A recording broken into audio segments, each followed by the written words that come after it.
This is my 2005 Lincoln Navigator 5.4 liter, an extreme rarity here in the United Kingdom. You can see one in the movie Snatch if you look closely. I have learned a few tricks about owning one of these magnificent vehicles here in the UK, where we don't have dealers, we don't have factory diagnostic equipment. Parts are a little bit hard to come by, but where it's very much worthwhile keeping one of these things on the road. We live in a woody place here, southwest of London in Surrey, where it does snow, and there was an extreme snowstorm a couple of years back, when this vehicle was the only one, say for highway maintenance vehicles, who could move around on the snow and icy roads because of the American four-wheel drive system. Passing Range Rovers, Land Rover Discoveries, Audis, Mercedes on the side of the road, immovable. In fact, this car towed out of a ditch a Land Rover Discovery. Now, I am not a mechanic, barely a hobbyist, but I did grow up near a farm in America, and so I do have a great appreciation for machinery. So I'm going to talk about a few hacks I've done to keep this going with my good friend Ian up at IGS American Services in Surbiton. So one of the early things that caused a problem were the electric running boards. They worked fine for a few years,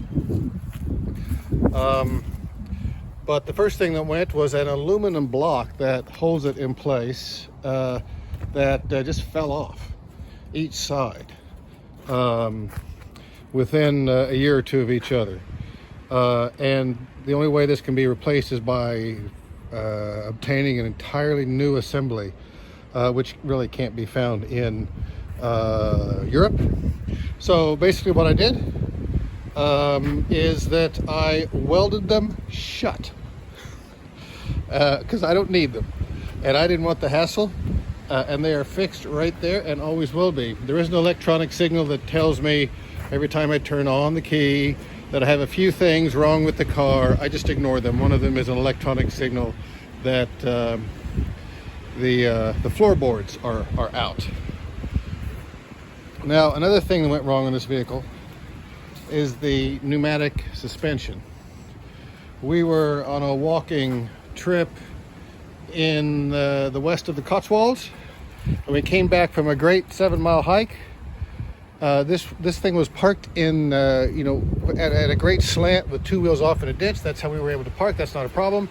However, something went wrong with the extension, and the rear corner of the vehicle was all the way up, like someone had stuck a broom handle up its backside, and the other corner in the rear was all the way down.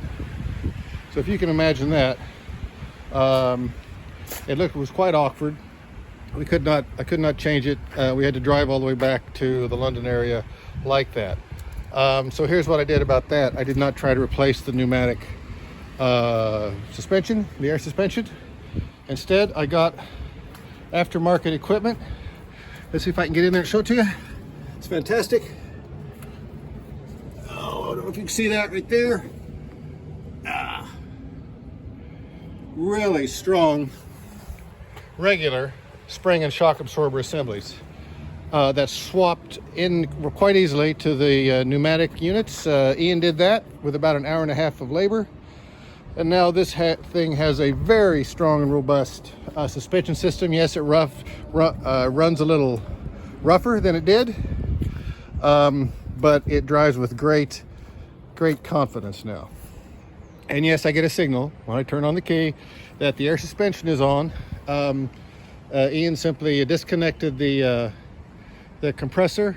It's up there in the right quarter panel, and it clicks every once in a while as if it's trying to put in air.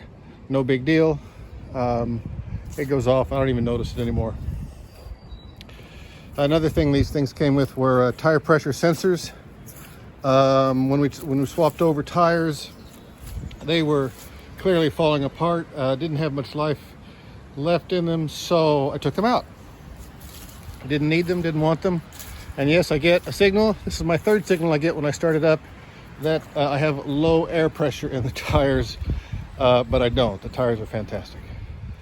I need to tell you how I'm able to run this vehicle in the UK when gasoline prices range, depending on the conversion rate, between $8 and $11 a gallon. This Navigator is equipped with an LPG fuel system. There's the intake, and there, instead of the spare tire, is a donut-shaped 90-liter LPG tank.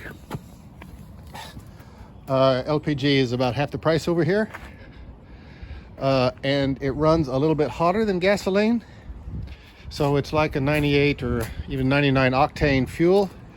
It runs very clean. It keeps the engine very clean on the inside, which is probably why this thing runs so silky smooth still after 15 years and 120,000 miles on it. The way the fuel system works is it starts in petrol, it runs in petrol, it has an automatic cut over when the engine is hot enough for the LPG to start injecting, and there are some injectors on the engine that I might show you if I raise the hood up, but it works flawlessly. Now I believe this vehicle will run forever, but for its electrics. When enough electrics fail, I'm going to give up the ghost. I've done some importing. I've imported a window regulator, a power window regulator, some switches. When I go to the States once or twice a year, which I haven't done in the past year, of course, I'd stop off at the Lincoln Mercury dealer or Walmart and pick up filters and parts and light bulbs, fuses, no problems about that. But just yesterday, I had a problem that made me think that I was at the end of the line with this car, which is what made me think I had to do a video to tell people the hints and hacks I've learned by using this car. First, it's got an American battery, of course. American batteries are different than European batteries because the terminals are swapped over. Where Americans have a positive terminal, Europeans have a negative terminal. So you can't fit one battery in the other, but Ian, my guy, can import me a battery when I need it. So I was worried that I had serious problems because I came out yesterday and the battery was dead. Brand new battery, 3 months old battery. Battery was dead.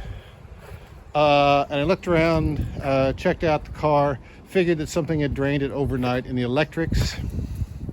Because as you see, as the door is open, like I have the tailgate open right now, those lights on the inside stay on all the time. That's a terrible design flaw for Lincolns, but I've learned to live with it. But anyway, what I checked out was that this tailgate was not closed all the way. And I closed it, and the power, well, I closed it manually. The power motor to closing it didn't work, nor did the power lock that locks it in place automatically. And I tried everything I knew about resetting the tailgate. There is a little section in the manual about resetting the tailgate. There are YouTube videos about resetting the tailgate. They all say you start by closing it manually and making sure it's locked, and then you can commence a reset procedure. However, mine did not lock. I could not do the reset. So I checked all the videos out, and there's some very helpful videos about owning Ford Expeditions and Lincoln Navigators, so I recommend them. I went through all the fuses. I was just about to resort to having to look at the power tailgate motor, which is behind that panel, and a regulator, which is behind that panel. And there's a video that shows how to remove those and how to disassemble those, and it is something I would never try to do. So I was actually thinking this was the end of the line for my Navigator. If I cannot secure it, because you don't want the tailgate unlocked because you don't want carbon monoxide running into the back of the car. But I was out this morning just looking at it, sort of in desperation, checking everything. I mean, these worked, everything works. And then I looked up at the car, and this the locking mechanism was open like that. So I did this. Oh, it clicked, and I thought, uh-oh, now I've locked it. Now I can't even get it to loop around the securing hook there. So I thought, well, now I've got a real problem. But as I do every time I do something with the Navigator, because I have no idea of the logic about why it resets, I pulled out my watch fob and I tried the power tailgate, and there it went. That was the hack. Check that little gizmo that locks, and flip it back and forth and keep trying the watch fob, and your power tailgate should come back to life. And once again, I have 5 more years of life left in the old Navigator.